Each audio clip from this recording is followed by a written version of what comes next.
Welcome to day 17 of Rambling and Wrenching. Today, I'm going to be answering all of your EDC gear, a few life questions again. Last time we did this, we made the coveralls look pretty cool. We added some of the sponsors over from Patreon. If you guys can see all those really well. We added some sponsors from over on Patreon. So there are our King of the Road sponsors. We got a new King of the Road sponsor who shot me over a logo. So I'm really excited about that. So yeah, Frank, if you're watching, this logo Amber gave me, and I will show everybody here the logo. But yeah, Frank, you've got a good gal who sent over the logo to be put on the coveralls, which is pretty cool. Now, our first question actually comes unofficially from the comment section, and it's about the coveralls. I've got a couple questions stating the coveralls look a little too white for being 17 days, 15 days, 16 days in, and I would agree. And that's twofold. One, a little bit of it is camera magic. It's just the way that the coveralls white balance, so you're not seeing some of the grime that we have built up. And two, after wearing these for quite a bit of time and getting them nice and dirty, but then they started not to smell too great, I threw them in the wash real quick because I had to at least wash them at least one time, right? And these coveralls are really good. I don't know if they've got Tyvek on them or what, but it took away so much of the patina that we had built up. So more patina coming soon. We've got some mechanical projects and we got some other things going that will definitely build up some patina. Now, our first official question comes from Caleb Thornburg 13, and he asked if I had to replace the compact, what would I replace it with? And that's a really hard question because if you know anything about my compact, first off, I've customized it. So I've got custom scales on it that I made out of micarta. Probably should do an update video on this thing, but I did this a couple years ago, still holding up pretty well. Probably need to be re-glued, but it is what it is. And I also modified it so that it has this beautiful Phillips head screwdriver on it. So the compact for me is perfect. All of the tools that are built into the scales, you've got the little screwdriver in the corkscrew. I mean, it just fits my needs perfectly. I literally carried basically every Victorinox that fell within this stack, you know, like a 3 or 4 stack, and I landed on the compact as my favorite. It's been in my pocket every single day. It's my most carried knife for sure. But that being said, if I had to replace the compact with something, that's a really hard question. There are a lot of options from Swiss Army, from Victorinox. If I remember correctly, the Climber. I think I would replace it with the Climber because if I'm remembering correctly, the Climber has the corkscrew so I could get the little screwdriver to put in because that's important for my glasses and for my Dremels, and I find it really useful throughout my day. It also has the toothpick, which I use the toothpick a ton. It's got scissors on it, which, right, I've always got a primary knife on me, so my Victorinox is a multi-tool. It's nice to have scissors on you. And if I remember correctly, it also has kind of that like weird little flathead screwdriver that you can use for Phillips bits as well in a pinch. I mean, you can use any flathead screwdriver as a Phillips bit in a pinch, but I like to have a full Phillips driver. So the answer would be the Climber. So our next question comes from the Prepared Citizen over on Instagram, and he asked if I've always liked fixing things. And I had to think about that because fixing things can be really infuriating sometimes. Sometimes it's a black hole of which there is no return. And so I would say yes and no. It's a qualified answer. And what I mean by that is, as a kid, fixing things for me was trying to do some construction type work that I saw my dad doing and just kind of mimicking that when I was really young. And then it was bicycles. And bicycles are where I first fell in love with like mechanically working on things. If you have no mechanical experience and you want to learn how things work or you want to try to get into mechanical things, literally get yourself an old bike and tune it up. Learn how to keep it running. Ride it. You got to ride it because if you're not riding it, then you won't know what effective and what isn't effective. But old bicycles, I think, are an amazing introduction into mechanical work. And then from there, I mean, you can go to an older car or a motorcycle or whatever. But that all aside, I really enjoyed working on my bicycles because it gave me a sense of control and freedom. I could get the parts for basically free, depending on, if I went to a bike shop and I, did a little bit of work for exchange for parts or whatever it may be, or found them in the trash. But all that being said, I really enjoyed that aspect of it. The thing that I did not enjoy about as I got older was a lot of what I learned or a lot of the things that I did really boiled down to I didn't have money to do it any other way. So it was out of necessity. And right, necessity is a great way to learn things, don't get me wrong. But it would be nice every once in a while to have a little extra money or a little extra time to hone skills maybe in other directions instead of kind of, be fixing things often. And that doesn't mean I have a bunch of broken stuff. It just means that's kind of the nature of things when you can't pay people just to do the work.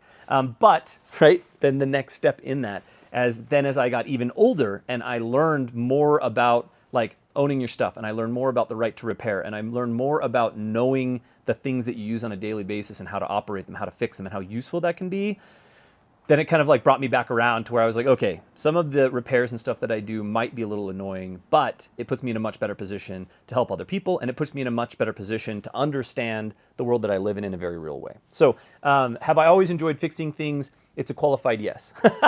There's been an evolution of it, but I really do and have always continually enjoyed working on specific things, and the more and more that I work on things in my life, the more and more that I enjoy kind of the insight, the control, and the expertise that it gives me. User Rick60501 asked kind of two questions in one go. And he asked first, Wave Plus or Arc, and then he asked Wave Plus or Surge. And not to give another qualified answer, but it is a qualified answer because it depends. The Arc is very expensive. So in my opinion, there's kind of a tiered way that I would approach which one I would choose over the other. If I was looking for a primary knife multi-tool, this is the thing that I carry on me every single day. I'm not carrying any other knives. That's my primary knife, my primary multi-tool. It's the primary way that I'm getting through the world to do the things that I need to do to help the people that I need to help. Then I think the Arc could be a really, really great solution to that. Again, it's a little spendy, right? And so I think that it's easy to justify that if you're going to be carrying it and using it on a very, very regular basis. If you're looking for a secondary thing to go into an EDC pouch, that's what I do with my Leatherman Wave Plus. It goes in my EDC pouch. I have my little kit on me, and then if I need tools on the Wave, then I can get to the pouch and get that out. So if you're looking for a secondary tool, Wave Plus all day, no question, that's what I would choose.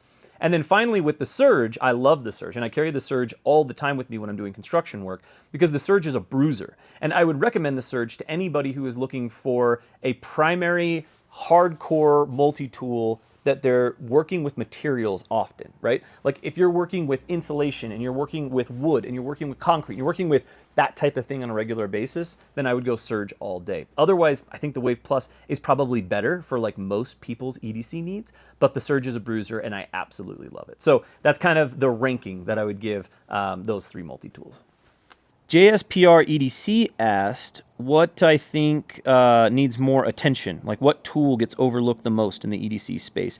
And he mentioned that he really likes scrapers and chisels to be part of his everyday carry, and he feels like those get overlooked. And I can completely agree if you find yourself in a situation where that's a tool that you need on a common basis. I don't hear people talk about them very often, but I feel like when people get their hands on one, they're like, oh yeah, this is actually really useful in my day-to-day. So give a scraper or a chisel a shot, you know, like if it comes in a multi-tool or if it comes on a blade or whatever it may be. Now, my personal opinion on what I think is the most overlooked thing in the EDC space is knowledge, is practicing with the tools that we have, knowing how to use the tools that we have, and building skills around those things. I think that's the most overlooked tool. You've heard me say it multiple times on the channel. The most important tool that you can have is your critical and creative thinking and your experiences. And so I think that's the tool that we should be cultivating, we should be spending money on, and we should be trying to grow as, you know, people who like to carry things, people who like to be prepared. I can't tell you how many people I've talked to who carry multiple fire starters and they never practice with them. And it's like, well, when you really are going to need like a primitive way to start a fire, it probably means you're probably not in a very good position, probably means your hands are already cold, and that's a whole different skill set. So it's one thing to watch YouTube videos about how to do things, it's a whole nother thing to get out and do them. I do this regularly with fixed blades and with camping. When I go camping, if I'm not backpacking, even sometimes when I'm backpacking, but primarily if I'm just camping at a campsite or if I'm car camping or whatever it may be, I've got a fire going, I got some wood laying around, I'll practice bushcrafting skills, and it's really fun. Sometimes I'll just do it in the backyard. So to me, knowledge and skill acquisition is probably the most overlooked tool in the EDC space right now. So I got a selection of questions based around like clothes and layering and practicality of certain things. And so I'll answer all of those kind of quick style right here. Let me look at the notes here really quick. So we've got Quinn Anderson 4208, and he says, what are your go-to boots? And are you wearing Nicks? He says he knew that I had worn Nicks and Red Wings. He's wondering what I wear now. And the proof's in the pudding. Let me just show you. Yeah, so when it comes to Nicks boots, 100%. That's my daily right there. I absolutely love my Nicks boots. These are, I can't remember, I know they used to be called the Renegade. I think they're called the Engineer boots now. But these are my ride or dies. These are my dailies. I'm a really, really big fan of those. That being said, and I've said it before whenever I've talked about Nix was a huge privilege of mine to be able to get involved with through the channel, and so I was able to kind of get into a tier of boot that I honestly would have never considered. So now that I've worn Nix, and now that I've dealt with them, and now that I've got the process, and now that I've got a ton of miles in these boots, and another pair of Nix boots that I have, I would say if you want a lifetime pair of boots, Nix is the way to go. It's not the answer for everybody, though. I was a big fan of Red Wing Mock Toes. Actually, I think I've got a pair right here. Let me grab them real quick. Put my other boot back on real fast. So I've also, for years, was a big fan of Red Wing Mock Toes, something kind of like this. But the last pair that I got kind of let me down. Maybe I just got a bad pair, but I was hearing a lot of people not having great experiences with them. Those were kind of like my dress boot, my motorcycle boot type thing. For work boots, I always did a Red Wing Lineman with the steel toe. Really love those. But I've had some great experiences with Thorogood and Danner as well. If you want a forever boot, I will recommend Nix all day, every single day. If you want just a really great boot that's going to last you a long time, that's going to, get you through the world, maybe even do some work in. If you work construction, you're blowing through these $200-$300 boots all of the time. But that being said, Danner and Thorogood, I've had a really great experience with them. And in the past, really great experience with Red Wing as well. I also got a question from Frank Hunt 5108, what jacket I was wearing in the video that I asked for questions. I was doing some roadside repairs and I had thrown on kind of my construction jacket. So I actually have it right here as well. I got a lot of stuff laying around right now, which is great. And this is the jacket in question. Let's make sure that's in, yeah. So this is the jacket in question. As you can see, I was up underneath the vehicle doing some roadside repairs. But anyways, this is the jacket. I love this thing. It came from Duluth. It's just like the Duluth canvas jacket. It's got the liner inside. I put a lot of miles on this thing and really, really loved it. You've heard me say it before. I had been a Carhartt guy for a very long time and just started buying Carhartt products that were letting me down. Maybe that's been fixed. Maybe it hasn't been fixed. But either way, that Duluth jacket, absolutely stellar. That's the jacket I was wearing in that video. And then the final question about kind of layering and clothing and things of that nature comes from Bo Lyman, I believe. And he said, do I have a preference on a good base layer? He said that cotton's cheap and easy to find, but doesn't always get the job done. And I completely agree with that. I grew up in Las Vegas, really never had any use for base layers. I poured concrete on high-rises. I mean, high-rise for Vegas, we were 30, 35 stories up in the air. And pouring concrete 35 stories in the air before the sun comes up in the middle of January with the wind blowing in Vegas, it does admittedly get a little cold. And I would just wear a cotton pair of thermals underneath, Carhartt jacket over the top, with a hoodie, and I would be good all day.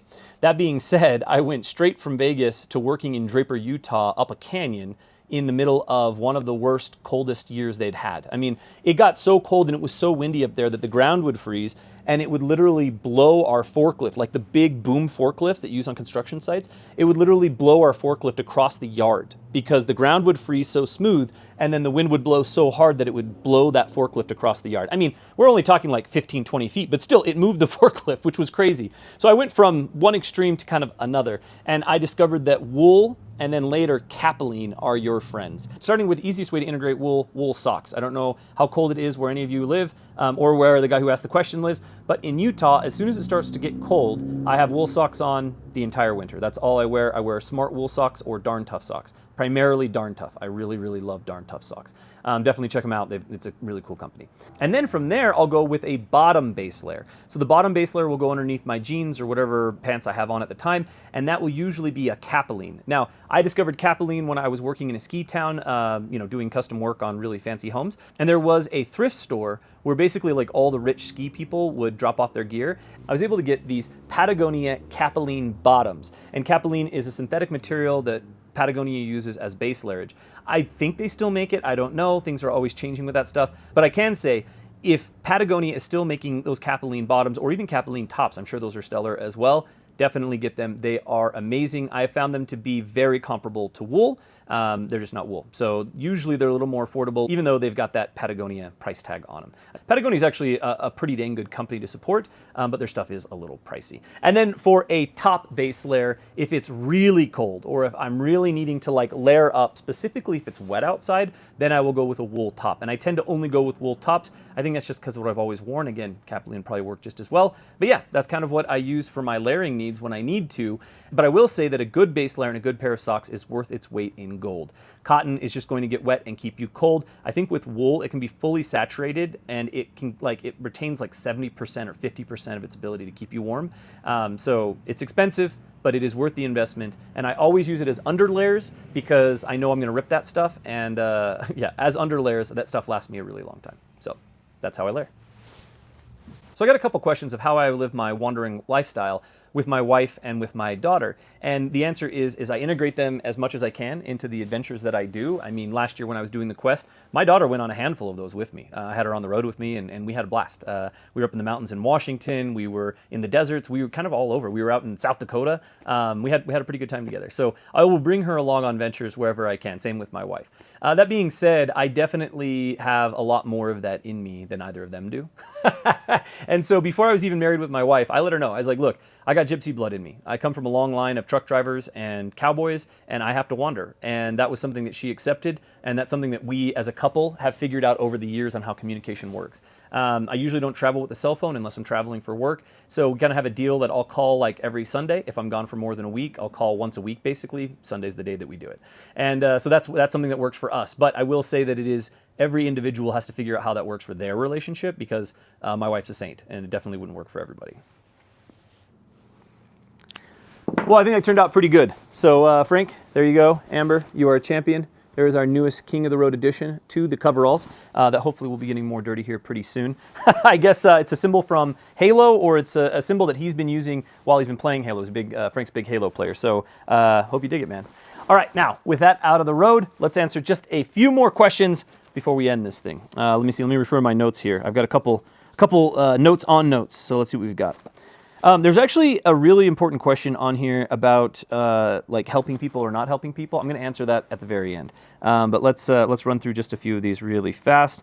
Nick Martino 2839, he asked if you could pick any vehicle or motorcycle with any condition, any year, whatever, and it was for me to restore it, to get it on the road, kind of like a grail one, what would it be? And I'm so glad that you asked this because I think I finally figured out exactly what truck I want to build. After many years of thinking about it, I figured out what truck I want to build. So my answer would be a late 70s, early 80s Chevrolet K30.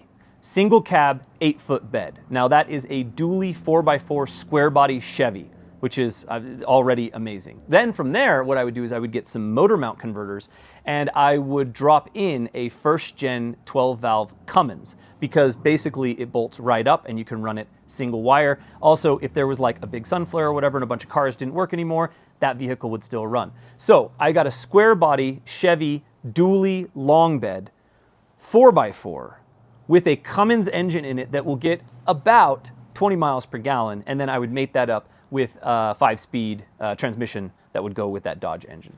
So that's my answer. A pretty modified, well, not body-wise, but motor and transmission modified Chevrolet K30. There's my answer. Mad00, I think. He says, would you rather go to a family gathering with food and good conversation, or would you rather help out a family member and then kick back and have some drinks after you help them with a project? So for me personally and how my brain works, I feel like I have to add value to spend time with people. It's a broken way to think. If you think this way, don't think that way. And I realize that. So if I'm just sitting around and there's just like fun conversation going on, I feel like I need to be doing something. I feel like I need to get up and I need to do something. I got to add something. Because I feel like a lot of people will ask about maybe adventures I had or experiences that I had, and then I feel like the conversation turns to be a lot about me, and I don't like that either. So anyways, all of that being said, I think what I would choose is to help a family member out and then, go get like a Mountain Dew Slurpee after. That's probably, like a slice of pizza. That's probably would be my answer. Because for me, I just feel more comfortable in that setting, and I just like to help people. So there's my answer with that. Okay, so Truth Seeker 6045, she asked, did you ever finish that 70s or 80s van? I basically finished it. This is the problem with projects. I think I mentioned earlier, it's about having time and money, right? And when I have time, I don't have money, and when I have money, I don't have time. And so the van is at a point where I've driven it cross country multiple times. It runs like a dream. But the van's at the point where the interior needs to be done. I don't know how to do upholstery. I think it's a skill I'm gonna have to teach myself because I keep getting burnt by upholstery guys. And again, just the interior finish stuff, it just takes time. You know, like fitting a new dash and fitting these things, it's not one of those things where it's like, oh, cool, I know how to do it, I can move forward pretty quickly and I can get it going. So unfortunately, so many of my projects end up being utility-based because the thing runs and it does its job, but it's not quite the level that I would like it to be. And then, you know, in full transparency, I discovered the Honda Element while I was kind of getting into the finer points of the van, and really the Element's a better van. It breaks my heart to say because I love my van, but the Element's probably a better van. Not probably, it is. The Element's a better van, and so I've just focused on the Element, and that's the other reason that the van hasn't quite got the love that maybe it should.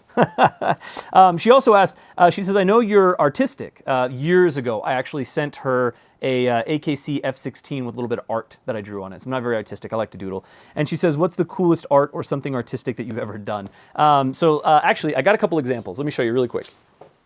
So I do like to doodle. It's not something that I look at or talk about a lot here on the channel.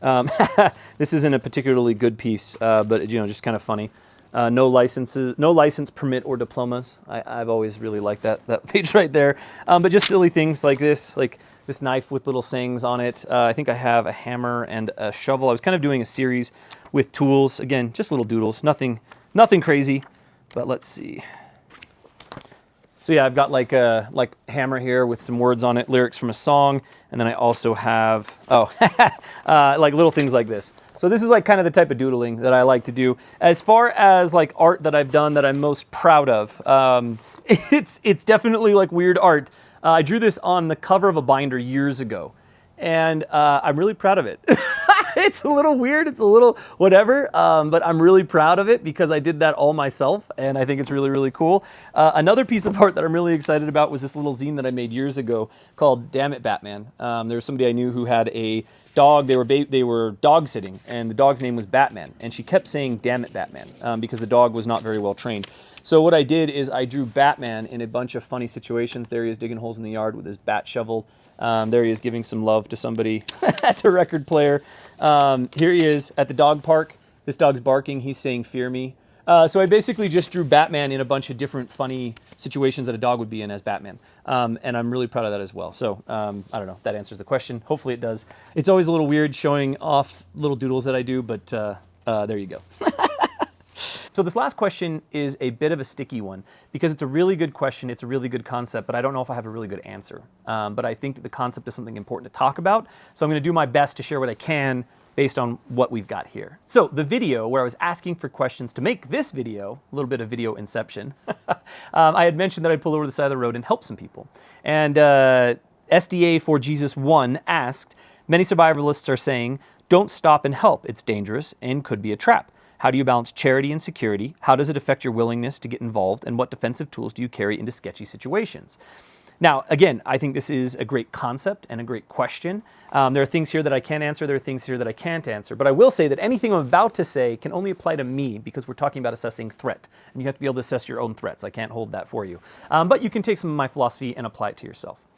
So the last half of the question about, right, like, what defensive tools do you carry into sketchy situations? I have tried to answer this question a couple times, and I feel like it only ever makes me sound like a cool guy, or I'm trying to be a cool guy. So I'm going to avoid that. I would just say avoid sketchy situations, really, and that is my de facto, is avoid sketchy situations. Sometimes you have to end up in them, and it really just depends on how comfortable are you with violence, how much training do you have, what do you know or not know, and how fast can you run.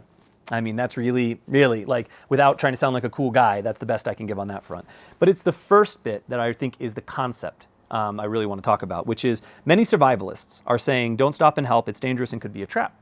I think this is really interesting. And survivalists and tactical guys, I've heard them say things like this before, and this isn't to harp on people in that category. I think this concept stands true for people in the crafting community or in the Dalmatian breeding community or whatever, right? Like, this is a concept that is true for a lot of places, and that is that people who make their living making videos and talking to the internet, an easy way forward on that is to create division and fear. So if you see a headline or you see a social post, or even if you just have an idea of something that doesn't even exist, you can pull at that thread, right? And fear and division and anger are going to get more engagement than anything else. This is a true concept. You can go and look at what Meta and Facebook has to say about it. This is a fact. Those are going to get more engagement than anything else. And so it makes for really good content if you're looking to get eyeballs, plain and simple. To the point of whatever survivalist or tactical guy said, don't stop and help. It could be dangerous. It could be a trap. I don't buy into that. The breadth and depth of my travel is pretty extensive. I mean, I ping pong coast to coast multiple times a year. I deal with people of all social strata. I'm in a car most of the time. I pull over and help people often on the side of the road, not because I'm a great guy. That's just who I am. That's just what I do. Again, not trying to sound like the coolest guy in the room. But that being said, I have never once had a problem. And I know a lot of people like me, and they have never once had a problem pulling over and helping somebody. Now, that being said, I was in the South last year, and there were some news reports of some people that were bad actors, and they were holding people up by gunpoint when somebody pulled over to help them. That's a risk that I'm personally willing to take. If somebody is going to be a bad actor by me having charity and trying to help them out, the one time out of the, I mean, at this point in my life, probably hundreds of times that I pulled over and helped people, I'm willing to take that risk. That's fine. We live in a country of 350 million people. Statistically, there is going to be a bad person doing a bad thing somewhere every once in a while in every community that exists on Earth, not just in this country. But that being said, I'm not going to let the fact that bad people exist in the world prevent me from being able to help what is 99.9% good people just trying to get by.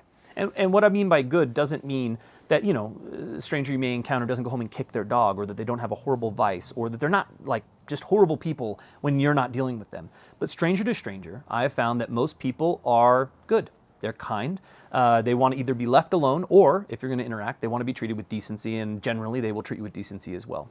That's been my experience. So I don't personally worry at all when I pull over to help people. I've never felt sketched out. I trust my intuition, which again is going to be different than your intuition based on my experiences and your experiences.